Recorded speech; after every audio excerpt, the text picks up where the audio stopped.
Parmi les voix qui se sont élevées pour contester les résultats de ces élections, l'Église catholique était sans doute la plus virulente. Avec ses 35 millions de fidèles, la moitié de la population du pays, l'Église dispose d'un pouvoir qui transcende n'importe quel parti politique. L'Église dit avoir déployé 40 000 observateurs et tiré des conclusions différentes de celles de la commission électorale.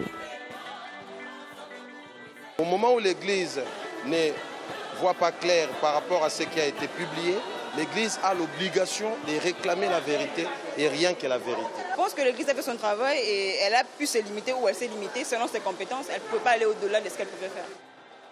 Déjà plusieurs mois avant le scrutin, ce collectif catholique était en première ligne des manifestations anti-Kabila.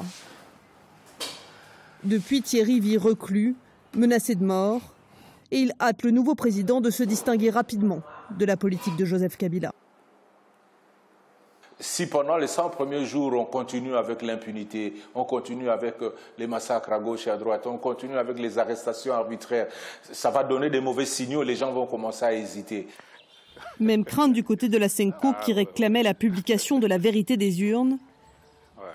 En signe de protestation, la puissante conférence des évêques pourrait ne pas assister à l'investiture du nouveau président.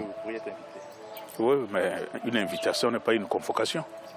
Ce serait comme nous régner nous-mêmes. Il craint que Félix Tshisekedi n'ait que peu de marge de manœuvre. Moi, je crains fortement que le même système va continuer avec le nouveau président. L'unique message, qu'il n'oublie pas d'où il vient.